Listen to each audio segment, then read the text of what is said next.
All right, what's up? I wanted to do a quick election update. Now, I'm sorry I haven't been able to provide updates as often as I want to. I've been running around a bit lately. So here it is. We had Bernie Sanders win the first three competitions as far as the popular vote. He won the popular vote in Iowa, meaning he got more votes. He won the primary in New Hampshire. Again, he got more votes. And in Nevada, that motherfucker kicked in the door, waving the 4-4. Like, he slayed down there. You add up all the votes that the other candidates got, it's less than what that one candidate, that Mr. Bernie Sanders got, right?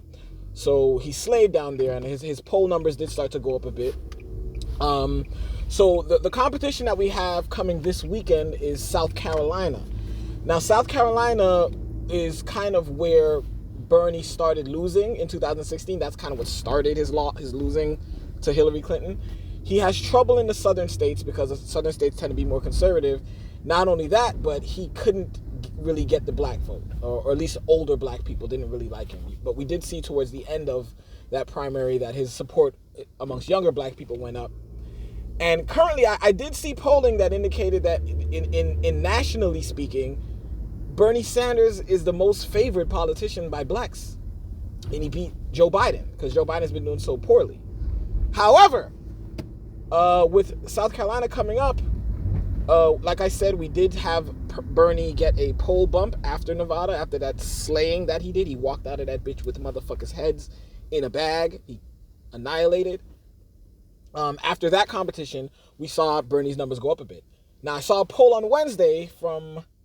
Damn, I forget the name of the poll. I just forget shit. I'm sorry. But I saw a poll on Wednesday. It was released on Wednesday that had Bernie Sanders in third place in South Carolina with 13%. It had Biden at first place with 28%. And it had a billionaire named Tom Steyer at 17% in second place. Tom Steyer is someone I don't talk about a lot. I'm going to do a little bit on him right now. Billionaire. He has a lot of support with blacks, or a decent amount of support with blacks. He's been doing a lot of work in South Carolina, so he's earned that pole position that he has, right? He hasn't only been airing ads. Of course he's been airing ads, but he's also been going down there and doing some retail politicking, talking to people and trying to convince people of his position, Now, one thing that I want to do a little comparison. Bernie is proposing giving $50 billion to HBCUs, right? Historically black colleges and universities. This guy, Tom Steyer, is tripling that. He's saying he wants to give $150 billion to I just said it, I can't say it. HBCUs. What the fuck I can't say? God. Okay, so anyway, yeah, he wants to give triple the amount that Bernie's saying he wants to give. And not only that, but he's really been talking a lot to people in South Carolina and convincing them of his position. And he also he's the only candidate that I've seen that came out explicit that's still in the race. Marianne Williams was for reparations, but she's not in the race anymore. So currently Tom Steyer is the only candidate, unless I'm mistaken and I don't know, that supports reparations.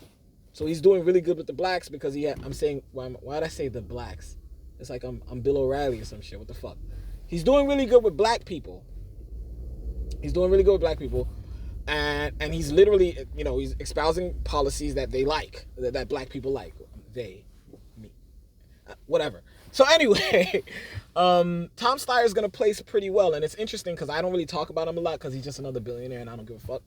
But he's an interesting candidate. I might do a little coverage on him. Sure, why not? Yeah, so going into South Carolina, Biden looks like he's going to do pretty good. I think Bernie will shock people still.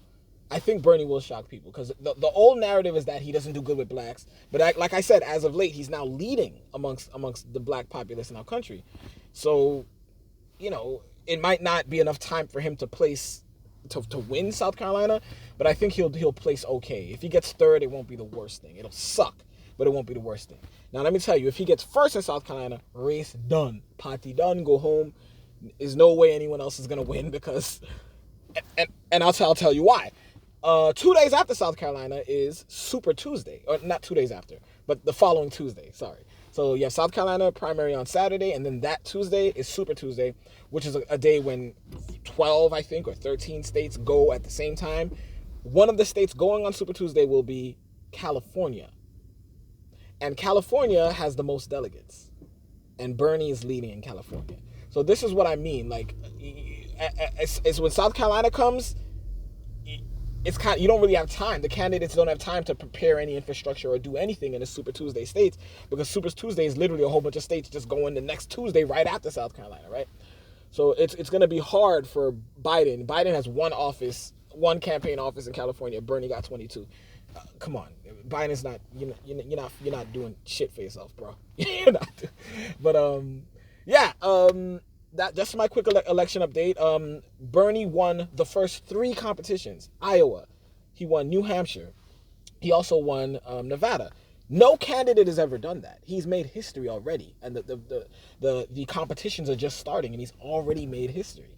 No candidate has ever done that, because those states they're in different parts of the country. They have very different characteristics. Different people live there. People that have different political opinions are there. So it's interesting that the person that they call the most, they say he's the most polarizing, right? Because Bernie Sanders, that's what the other candidates say. They try to get at Bernie. They say that he's polarizing, and if you don't agree with him, he's no space to work with you. It's his way or the highway. So if that's the case, how was he the first candidate ever to get those 3 diverse states to back him? Maybe because he has a message that unifies people, not a message that polarizes people. And maybe a lot of the bullshit that fucking the mainstream media is talking about is exactly that. Bullshit, right? And it's his economic message. Let's get to it. His economic message unites everybody. What do you think Martin Luther King was trying to do after he got the Civil Rights Act and the Voting Rights Act passed? Using economics to unite people all so we can all win together. And that's literally what Bernie Sanders is doing. He's continuing the legacy of Martin Luther King Jr.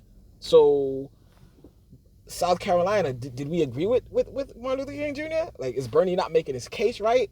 I don't know, but maybe he's not. Probably he's not. So, but we'll work on it, and whatever happens, happens. And I think Bernie still has a good shot, even if he loses South Carolina, which it seems is going to happen.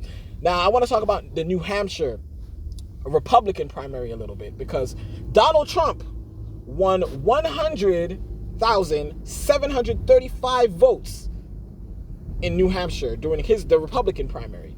Now, how is it that a candidate who's an incumbent, he's not really campaigning, he doesn't really have an organization out there, because he's not in a campaign, he's already in the seat.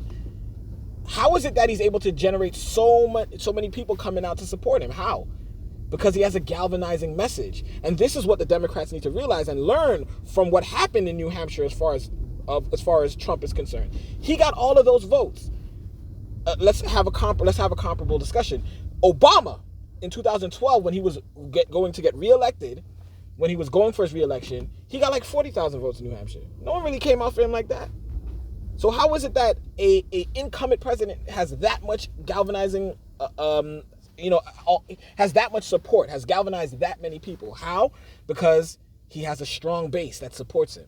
Who has a strong base that supports them on the Democratic side? Not Joe Biden, not Elizabeth Warren, nobody. Just Bernie. That's it. He has 100 million, over a million. Oh, I'm sorry. He has 1 million, over a million people that work for his campaign, volunteers, right? So that's kind of what I want to get across. Bernie won every competition so far as a popular vote. And he's able to generate, and that proves that he's able, and these aren't diverse places. No one's ever won these places, all of these places. No one candidate's ever done that. He has a huge support base that's needed to overpower Trump's huge support base. And that's kind of what I want to get across. So Saturday's going to be interesting. Let's see what happens. I don't think Bernie's going to win. I'm going to put that out there. I don't think he's going to win. I think he'll place either second or third. I'd be happier with second, third. We'll see what happens. But after that, you go Super Tuesday, and he's predicted to do really well Super Tuesday. He's leading in almost all of the states that go up on Super Tuesday, including Massachusetts. And no, Massachusetts, I think, is not on Super Tuesday. But I wanted to also say that Bernie is tied with Elizabeth Warren for Massachusetts. Massachusetts is Elizabeth Warren's state, bruh. How's bro beating you in your own state? Get the fuck out of here. But anyway, I don't have that many issues with Elizabeth Warren. I like her. It's just I think she's terrible politically. She has terrible political instincts. She was going after Bernie on some sexist shit. Y'all supposed to be homies. Y'all supposed to be tight, and you talking crazy about him like he's a sexist and shit. Fuck out of here. But anyway, yeah, let's look for Saturday, and let's look for Super Tuesday. These elections are coming, and soon we'll have a clear answer as to who the fuck we're gonna be sending to run against Trump, bitch ass, and we're gonna start getting at Trump. All right, peace, guys. It's been dope. I'm gonna do more pieces. This is a little impromptu shit that I threw together because I haven't done anything in a while. But that's where we're at, and let's keep on it. Let's stay true to this people power. Let's stay true to this people power. I can't talk.